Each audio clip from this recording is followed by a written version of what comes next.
All right, we're gonna call it Matt Goldpaugh. You ready? You out there? You out there in fucking Matt Goldpaugh land?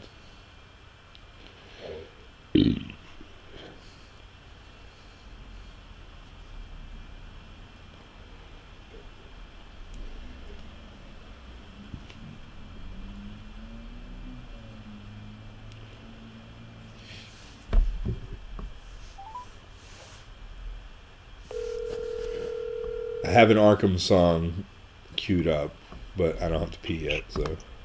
I thought I told you never to call me here. I'm gonna use the picture of you holding the base over your head to start off. So, yeah. So, so there's that. What's up, bud? Scott from Royal Hounds had fun with that one in Photoshop. Yes, he did. That was good. Great. Yeah, that was pretty good. How are you doing? Doing pretty good. Still finishing moving out of our old apartment. St. Chris sends his love. Yeah, we were listening. I send my love right back to him. Yeah, that went longer than I expected because I just want to listen to him talk about shit. Well, if you edit out all the F-bombs, it'll be like 10 minutes shorter. Well, Larry was like, "Oh, I'll do a drink every time." He says "fuck," and I tried for a while, but then it was like way past 15. There's no way. Yeah, there's no even small sips. Yeah. So you guys just bought a house, right as it started. Yeah, we did. So yeah, that's been keeping us very busy, which is good because it keeps me away from the hard drugs like news. Yes, indeed. You thought you were going to do this whole moving process in 10 days in between tours. Yeah, I am actually insane. Yeah, I mean, that was like in retrospect, this shit would be crazy for you to to move from anywhere that anybody lived for 8 years it would be very difficult. And I'm not quite a hoarder, but Lara sometimes thinks I am. Because it's like I love those documentaries about people that are like minimalists and they live these minimal lifestyles and they can live in a tiny house, but those people can afford to buy new stuff every time they need something. Yeah. And it's always that. But I mean, really I feel pretty privileged and lucky with my situation right now. And, I'm lucky to have this house and be on unemployment right now. Yeah. Because I can't do any work. Like, all 3 of my jobs are screwed. And the 3 jobs being you were working, obviously live musician. Yeah, touring music, and then my other fallback is scenic fabrication, which is like building stuff for events. And it's all for these like corporate event stuff. So it's for like Comic-Con and like Market Week and all like the Javits Center stuff. Like Ad Week, where it's just like things where like we've done weird stuff like build like miniature golf courses that like get built here in Kingston, then get assembled inside an office building for some event, and then get thrown away that night. Yeah. It makes me feel bad about, it's like, how you walk around the house and you're like, oh, I forgot to turn the light off, I left it on all day, and you're like, I feel so bad about that, and you're like, that really doesn't matter sometimes when it comes to like what, but all the jobs, all the things that they build stuff for is for like, mostly like corporate events and things like that. So it's, I don't know. Yeah. So that's done. That's done for 12 months. And then my old fallback beyond that, but I used to do it full time, is the barbering. The hair cutting. If I lived in Georgia, I could get into, but no, I would not. I named this episode "Teaching the Sheep to Shear Themselves." I love that name. That's fucking hilarious. I don't think that we have anyone on here that is storming the Capitol because they can't go to their hairdresser. But do you have any haircutting tips for how do you get into barbering? We'll start with that. Oh yeah, well that's a couple of stories, but when I lived in Brooklyn and Queens, I I worked at a coffee shop in Brooklyn for years, and one of my regular customers in the morning, was a guy who worked at a barber shop down the street who had just moved to New York from California, and we talked about music and whatever. And he was an upright bass player as well, but he like didn't have a bass in New York, and he was trying to save up money to ship his. So I was getting rid of one at that time, and I needed a place to store it. So I like let him hang on to it in the barber shop, but he didn't own that barber shop. He was just working there. Then, like a couple years later, he opened his own barber shop, and we became really good friends. And I would just like hang out at the barber shop a lot, and bring my. I remember I had a pug named Brutus that would eat my hair when I got a haircut. Okay. And so yeah. But anyway, I used to hang around the barber shop, and that saying, like, you hang around a barber shop long enough, you might get your hair cut. Well, that sort of happens, and then sometimes it's like you hang around at a barber shop enough, you might end up getting a job as a barber. But no, I asked him for a while, or he would always hear like the ins and outs of every job I like quit or lost or whatever. Which you had some interesting ones, right? You had some good, like, forensic photographer, right? Yeah. I worked as a forensic photographer for a year and a half, from like 2007 to 2008, and for New York City. So I photographed autopsies, and I had left my job at the coffee shop, and at the because I went to school for photography and for art and stuff, and I ended up so that was like something I had thought about doing for years anyway. And but yeah, so back to how does that relate to well that'll be a whole separate thing. Yeah.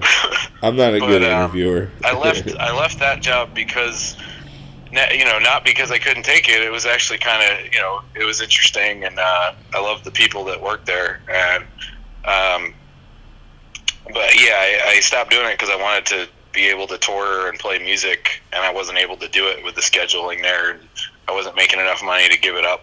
So yeah, so I wanted to do music, and Joey, my friend who was the barber, by the time he opened his own shop, he would always tell me, like, he'd say, well, go be a barber. Why don't you be a barber? Then you can still tour and come back to work and whatever. And I was like, well, can I work here? And he's like, well, no, because he like didn't have enough seats, and he didn't have enough chairs in there or whatever. It was a real small shop. But then they were expanding, and it was like 2009, or no, it was like 2010. I remember because the last time I was on unemployment was during like the Obama administration, and like the dream, when there was the that financial crisis thing. And 2008, but then the 2010 is when it resolved. So yeah, I ended up, but yeah, when they had like the dream unemployment then, where it was like 99 weeks. Oh, wow.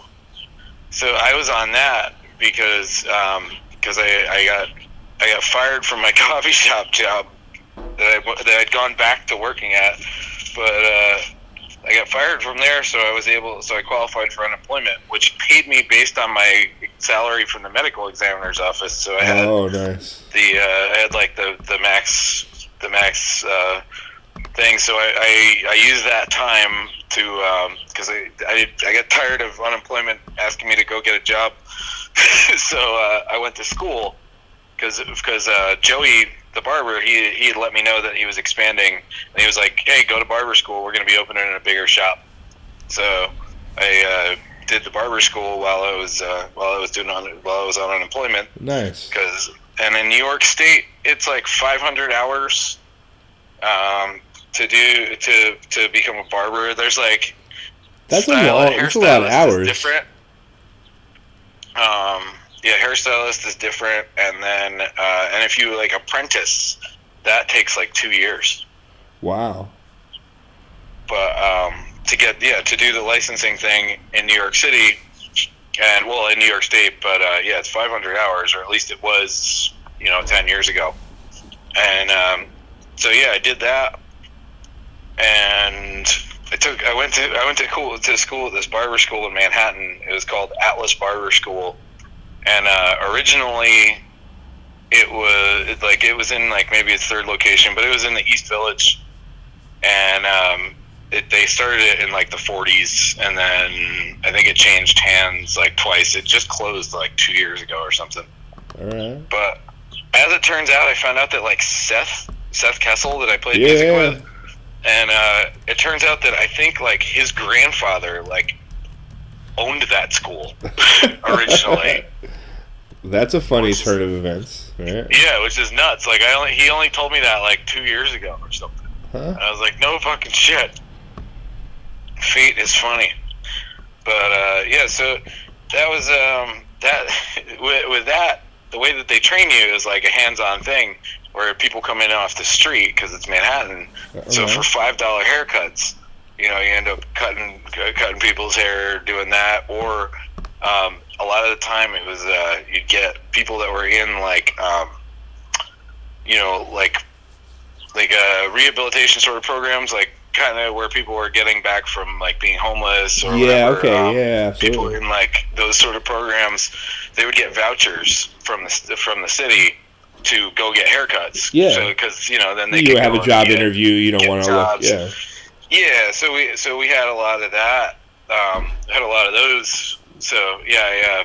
That's how I learned originally. But then like the first like 6 months or so at the actual shop when I worked there, that was that was where I did a lot more learning, because at the barber school it was just shaving people's heads, cutting fades, barely any shaving, but when I did, that was just scary, man. Anybody that wants to go get a straight razor shave at a barber school is crazy. There was this one dude, this older guy that would just stare me like dead in the eyes the whole time.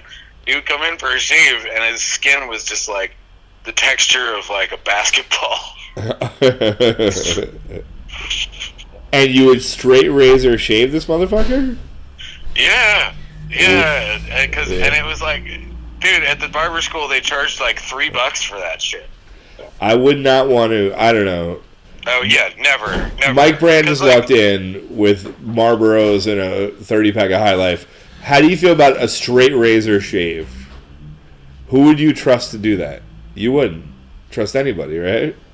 I would. Yeah? It seems to... What about at a barber school for $3? What about at a barber school for $3? Fuck no. He turns it down, but he just got his unemployment today. So maybe 2 days ago. But the funniest thing is like but the other people who come in there, the people who actually pay $5 for a haircut, some of them would be real crazy about like their fade or like the shape up, like when you kind of like line up somebody's hairline to be like a straight line across the middle of their forehead, like the Frankenstein looking thing. But like dudes would come in and be like, they would be very picky for that $5 that amount of money. Yeah, absolutely. Yeah, I got yelled at by guys. But yeah, then I worked at Tomcat's Barbershop in Brooklyn for a couple of years.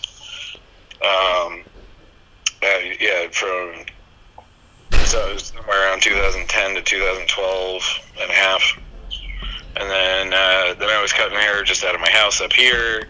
I cut hair out of the tattoo shop in Rosendale for a little while.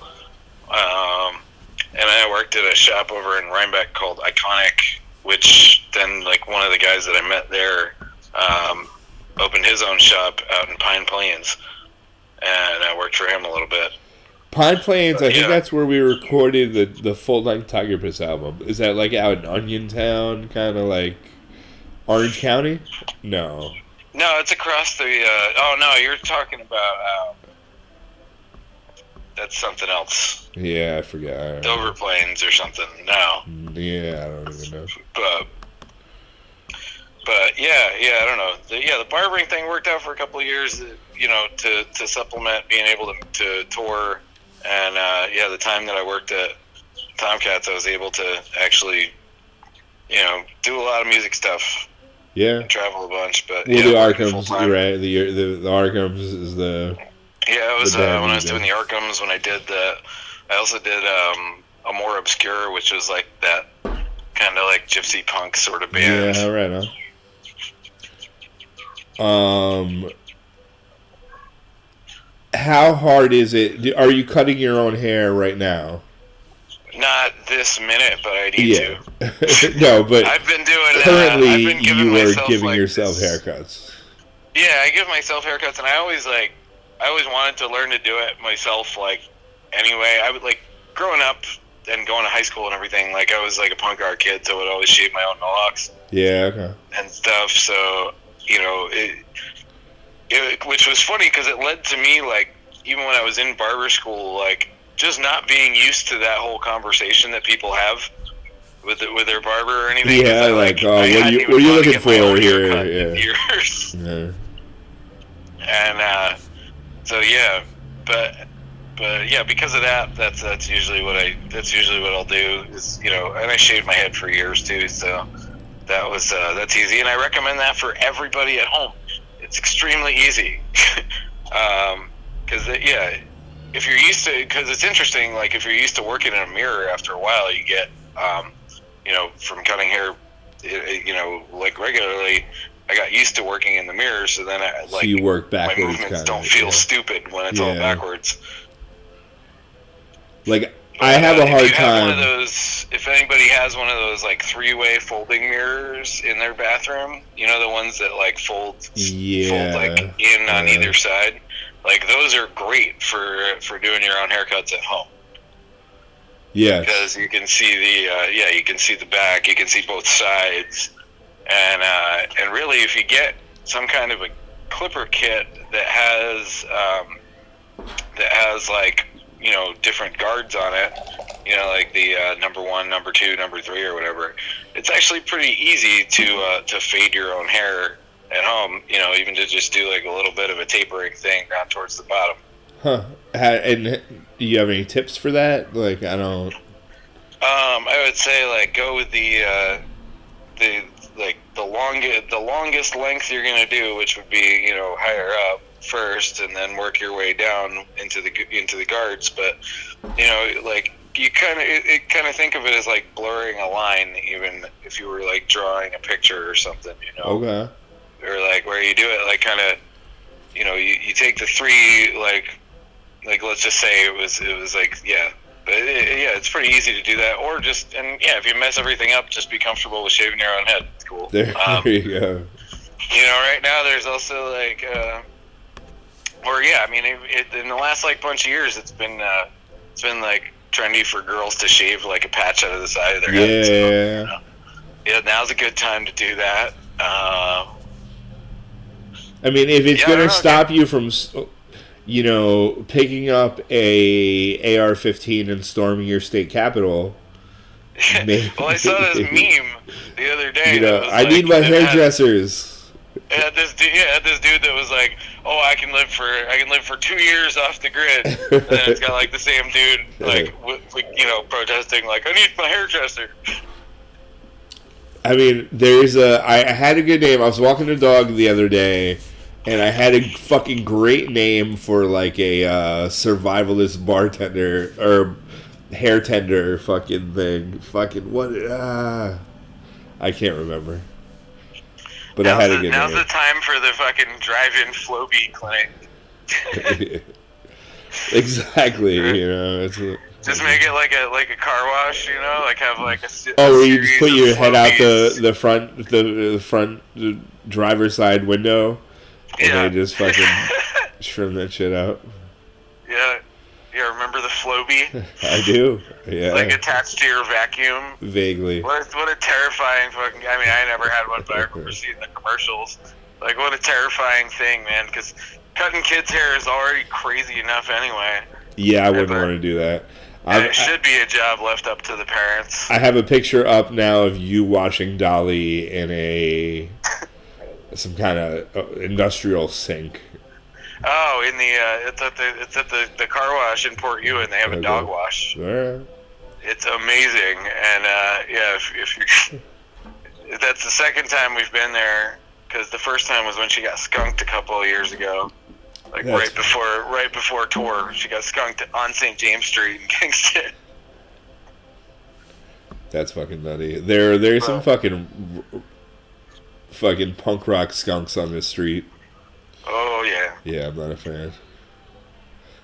So you and Lara have been doing Monday night live streams. We have, it seemed we picked Mondays because days of the week don't really matter anymore. Very much. I don't know. It seems normal. It's been fun. Yeah, I think it's good to have something to focus on, every point of the day or point of the week, just so it doesn't all slip together, Yeah, I feel like the weeks go by just as fast as they did when life was happening like normal, though. Yeah.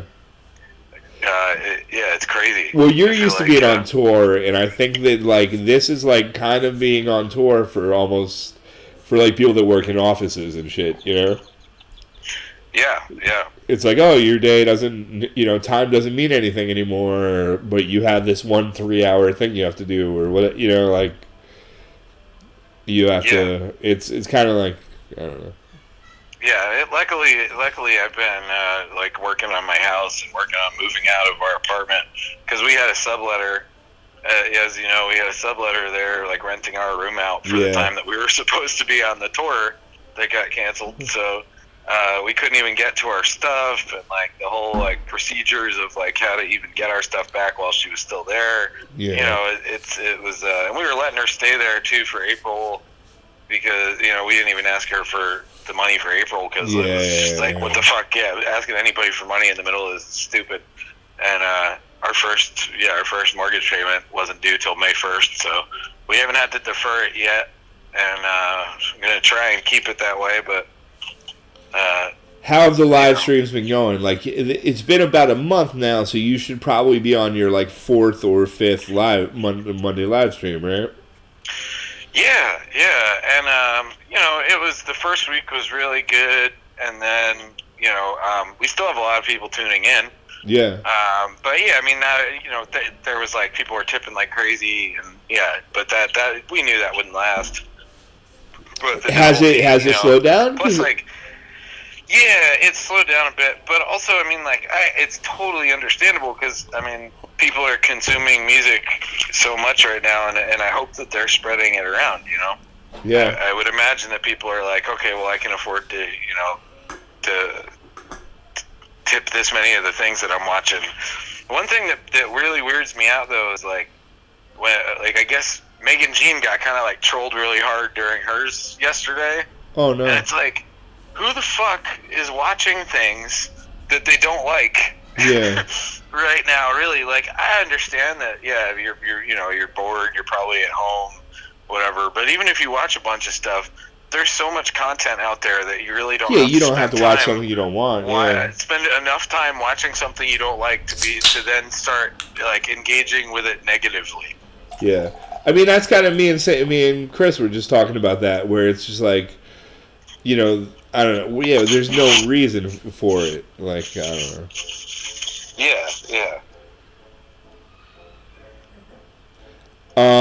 Have you been writing any how's the writing with you? Are you and Lara writing songs right now?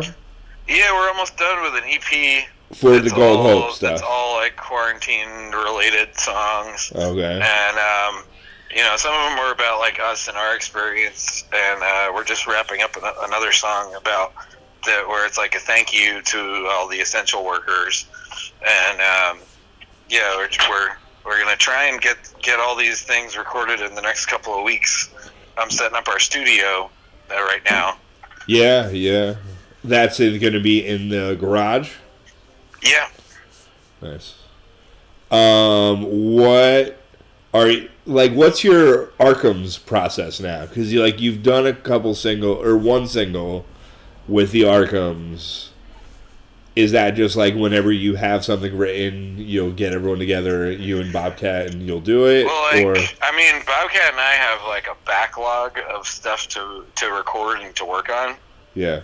Like we have like a whole album that never got released that we want to record a bunch of songs from and like rework. And the way that we kind of do everything is like the more time we sit on things, like the more it changes. Yeah. And we're the last ones that we did were just kind of like one-off stuff because we actually had the time to get together. Right. He just actually got over coronavirus. He had it. Got it.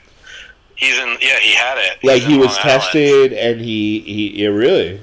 Yeah, and his whole family had it. Wow. And all 4 of them just donated their plasma. Huh? That's great. So, like, hopefully there will be some research about that, hopefully. But yeah, I can't believe all 4 of them had it. But that's how. That's how widespread this is, and it's just like Long Island, dude. Like those houses aren't even 6 feet apart from right each on other. top of each other. Yeah. All right. Well, listen, I gotta pee. I'm gonna play the Arkham's latest single, and if you want to stay on the line, then we'll talk about Malort afterwards. All right. What do you think about that? Sounds great. Here's this. Boom. We're getting into the part of the show where... Which one are you playing? Money. Yeah. Play that one. Yeah.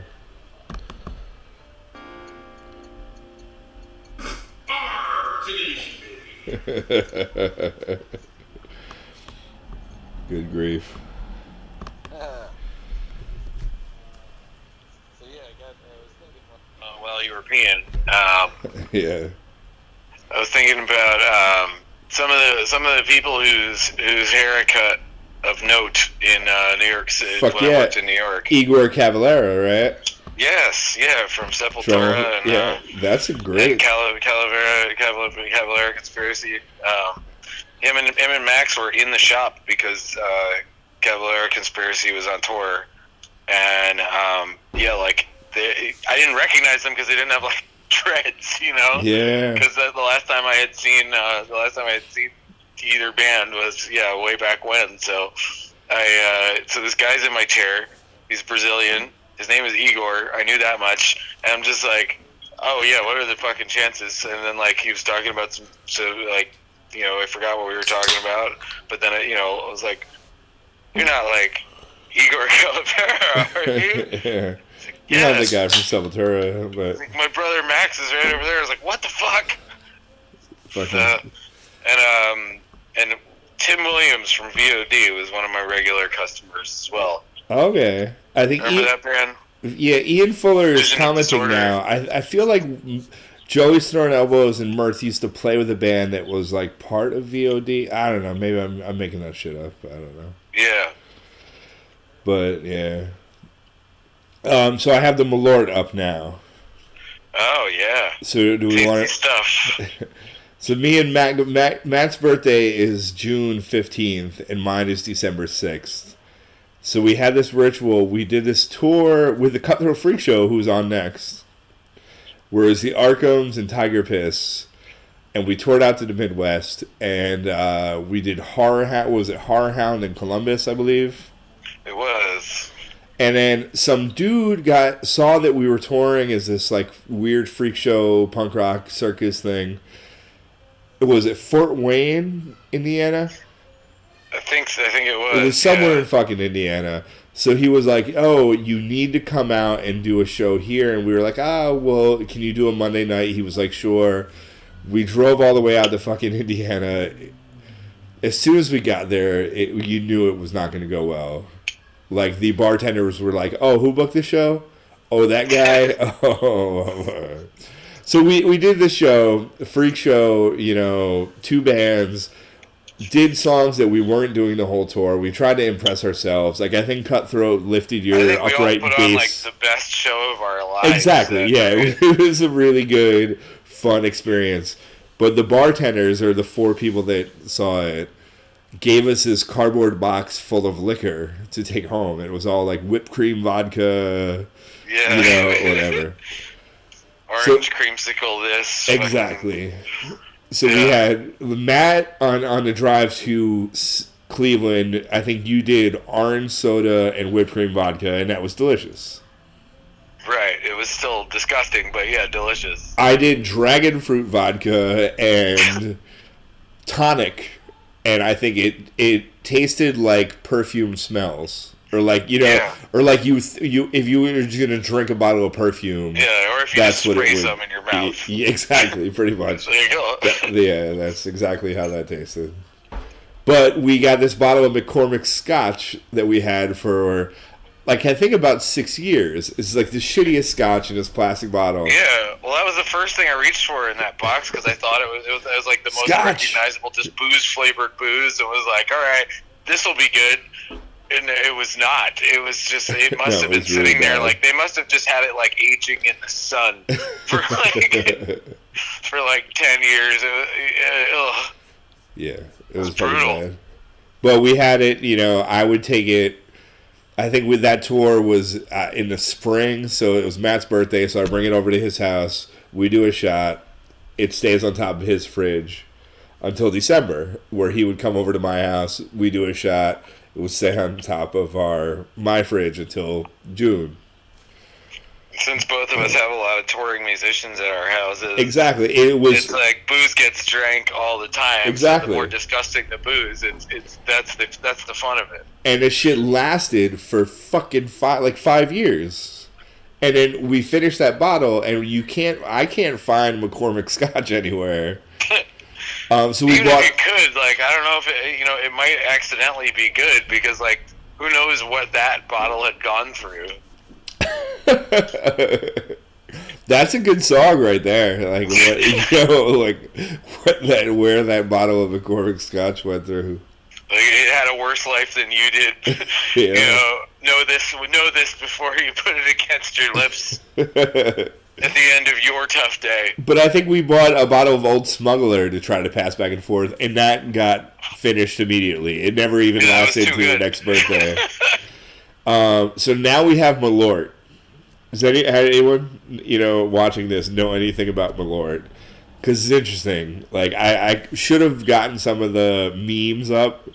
These pants aren't going to shit themselves. Malort. Like, it's... Yeah. Gypsum? Is that... Or, no, that's the people that make it. Yeah, Jepson. Jepson. Or Gypsum. I think it's Gypsum's Malort. St. Chris says I used to drink the shit out of McCormick's, and I believe that. But what about Malort, St. Chris? What about Malort? It's like a Chicago thing, and they have it in New Orleans, too, I guess. But it's like one of those things that people drink, like that, a lot of service industry people are into it. And right off the bat, it tastes kind of like not that bad. Then you get this super, like, medical taste. I don't know what medical means, but, like, that's medical kind of, Yeah. And then you get this, the most accurate one is really just, like, when, like, off bug spray gets in your mouth. Yeah, kind of. Accident. That's the second one. Like, initially it's not like that, but then it goes to that really quick. Yeah. And then it goes somewhere else. Like, it's a very... It's wormwood, actually. It's flavored with wormwood. Oh, wow. And, it almost tastes like at first it tastes like they have a really funny video that really sums it up very well, where it's got a guy who, like, takes a shot of it, and it shows grapefruits, and it shows, like, honey, and it's like, yeah, those flavors are there, and then it goes straight to, like, earwax, and gasoline and off bug spray, and that kind of sums it up, and it just, the taste stays in your mouth for, like, entirely St. Chris says tire fire and vomit mixed together. Yes, a little bit, yeah. That's fucking brutal. Yeah. But we fucked up because for my birthday last year, we were on tour on the Brian Setzer thing. So we didn't leave it at my house. So it's at your house, even though I should bring it to your house for this. So we might have to... Maybe for your birthday, you have to bring it to my house now. Yeah, I guess so. I don't know. Ian Fuller says backwoods absinthe. Kinda, yeah. Yeah, well, that's the thing. Not is, far like, off. I You're much not prefer wrong. the taste of absinthe. If you're gonna ingest alcohol and wormwood, But yeah, I don't think it's got enough wormwood in it to make you like hallucinate. There are people though that are like, your third shot of Malort is where you fall in love with it, and then you become you like it. And we've never done 3 in a row. We've done, I think, at this point. I think it's cumulative. I think it's just like if you just had 3 ever. Okay. Well, then. But it's one of those also just like. Then that guy's a liar because I'm still not ready for it. But, But yeah, I feel like it's one of those things where it's like a traumatic experience that you share with a friend, So he says automatically 9/11, because you've just both experienced, something terrible. Yeah. I don't know, Jeremy Kinnison, you ever had Malort? He says fucking ridiculous. I don't know what that means, but is he here? I can't read the comments commenting. He's commenting. Hi. He's going to be the next guest. Yeah, no, he's the best one. He's the best to be your third guest because he's seen you super hammered. He's seen you after 30 beers on Tuesday afternoon. That's what we have to I need to make a spreadsheet for this. And who do I know? I have a lot of interesting friends, so let's make the spreadsheet. But then we need to separate the ones that can be the third guest. Right. Third guest. That's not. Cutthroat. I don't know. I think it's perfect. I haven't He's checked great. his social media, but I wonder if he's been doing videos that demonstrate how they test for coronavirus. Because that'd be amazing. Because the human blockhead trick in Sideshow, well, it's not really a trick. The human blockhead, stunt is basically, the coronavirus test, where they just shoving a big nail down all the way to the back of your sinus cavity, back to your throat, which is how they test you for coronavirus now. Ow. All right, now everyone's gonna be a fucking Sideshow performer. No. The inside scoop. Yeah. What the fuck was I gonna say? I'm boozed. Not as boozed as last week. What? How many beers are you up to? 2, 4, 6, 8, 10, 12. I think I'm on 13. Ooh, lucky 13. But they're natty lights. I did the mother's milk. Bad move, man. Oh yeah, dude. You can't even drink like 6 of those without feeling woozy. My plan last week was 6 mother's milk, and then 9 Old Capitals, kind of mixed in. But then I did a couple shots, and I just couldn't hang. Yeah, it's so crazy that alcohol is an essential business. I mean, America, it's true. But yeah, that just boggles my mind. Well, I mean, and a lot of people talk about the alcohol dependency, and I don't know if it's that necessarily, but I think giving people an illusion of normalcy is important during a time like this, Yeah. Here, wait, hold on. That sound effects, that was me opening a beer. What are you drinking? I am drinking a Founders Solid Gold. Okay, it's the Founders, cheapo, it's like Founders kind of version of PBR or whatever. Yeah, that's what I think I need to go with. I need to go with either a Labatt Blue Light or, a light fucking lager kind of canned beer. Or yeah, I mean, honestly, you know what beer is delicious in this time? Corona. Well, you brought this up. Next Tuesday is Cinco de fucking Mayo. Exactly. So I'm trying to put that together. Oh, our doorbell just rang. That's weird. Oh man, so it falls on next Tuesday. Huh? Next Tuesday. So I'm gonna have Emily, who my only people who have worked at the taco shack. That's exactly what I'm thinking. And so far, I have Emily, who's a clown that's traveled the world as Cirque du Soleil. The front door just bell rang. Did you order food? Yes. Mike Brand ordered food. Our neighbors in this duplex have a bouncy castle set up outside in the backyard, and Mike Brand just wanted to play banjo for them. I caused playing banjo when they went outside. And now he ordered food. It's getting weird. I'm not the weirdest thing that's happening literally in this building. Your neighbors have been doing a bouncy castle. They've been lowering Girl Scout cookies down from their balcony. Yes, yeah. They're always fiddling around with a metal detector in the backyard. At least you have an interesting show. It's like a Gilligan's Island episode every fucking day of the fucking week here, you know. Who knows? So, you have been writing like what is the Uber? You've been writing some dubstep.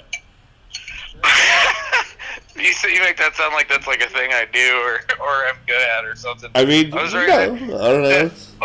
One morning, Eddie sent me Eddie like on tour had stayed somewhere else like one night, and he was coming back to wherever we were staying. He sent me a text message that said, "I'm in an Uber now," and I was really like kind of still drunk from the night before or something. I thought I was like, oh, it's like "I'm in an Uber now" is the name of my new electronic music single, my new EDM hit.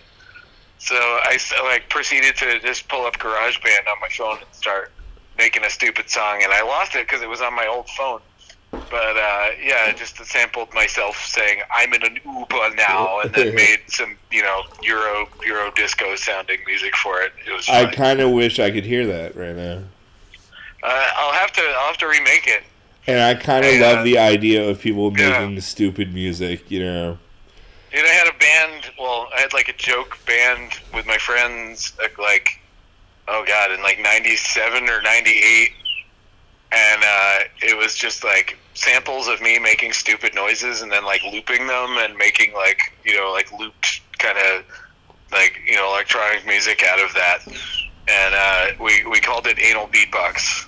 Anal Beatbox, that's fucking great.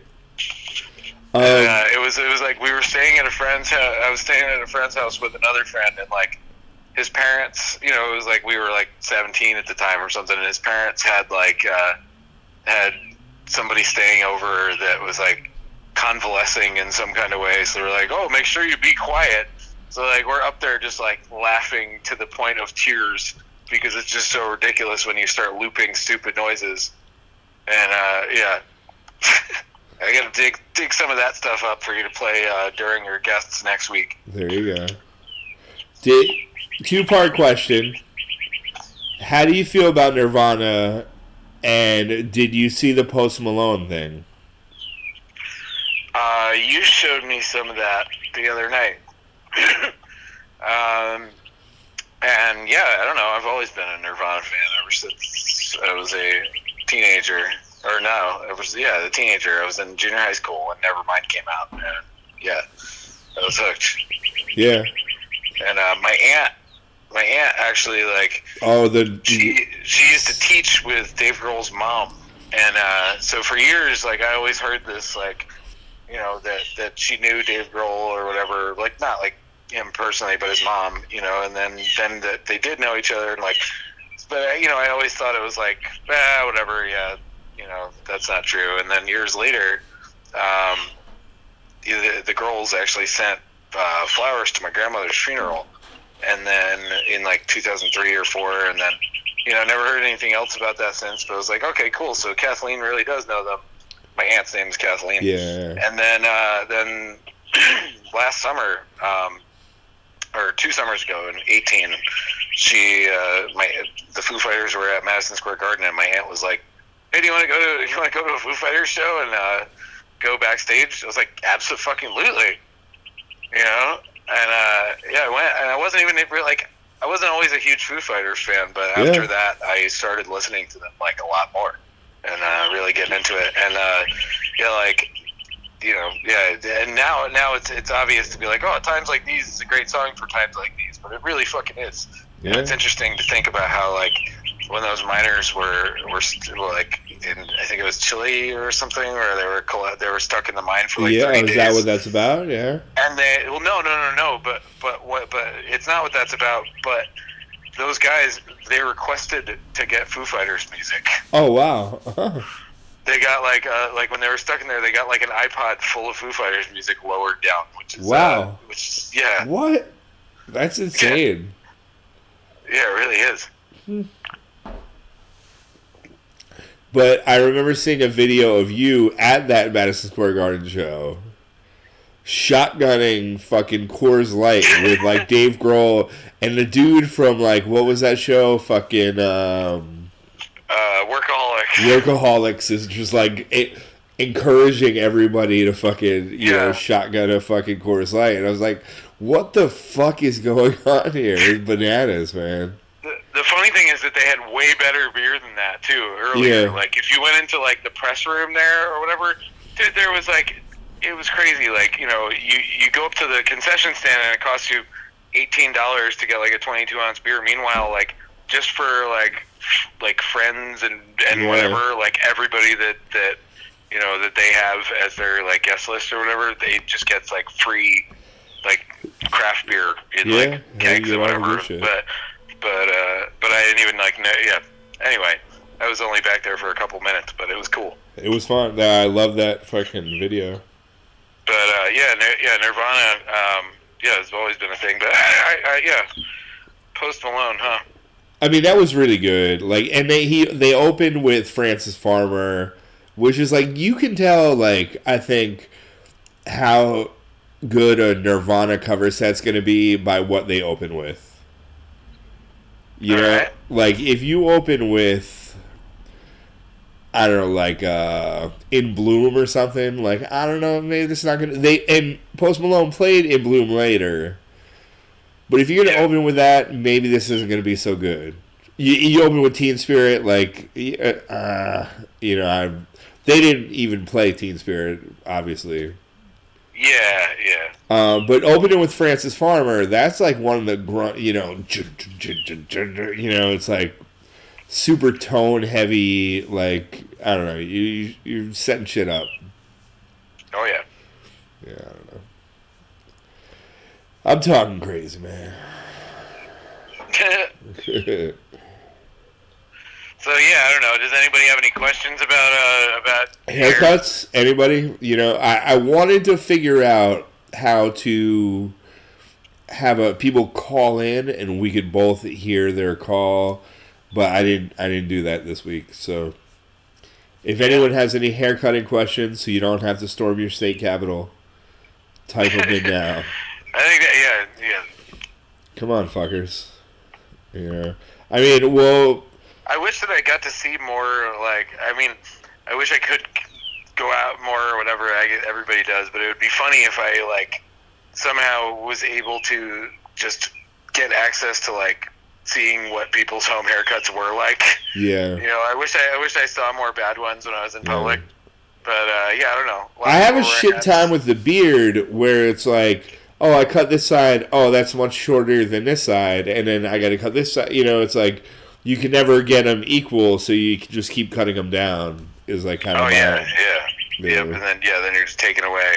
Yeah, I'm not even getting into haircut, you know, but I feel like me eventually when I go over the fucking brink of whatever quarantine sanity is, I'm gonna cut my eyebrows, and that's gonna be the equivalent of me cutting my bangs. I just walked into my house and I hear us a few minutes ago. Uh-oh. Yeah, there is a little bit of lag.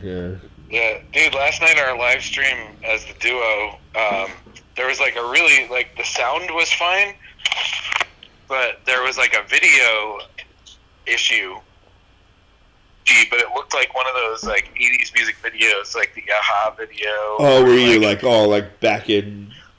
Yeah, it was just like this jump cut to jump cut, and it was hilarious. And I was just getting such a funny kick out of it. But yeah, it was messing with me for a few minutes. I bet. All right. Well, listen, man, I love the show out of you. Yeah, love me too. Is it time for some Cutthroat? I think we're gonna do some Cutthroat. Yeah. All right. Excellent. Well, this has been fun. I love everybody that's on this show. Yeah. So I would love to hand it over to him. I'm happy that you're a part of it.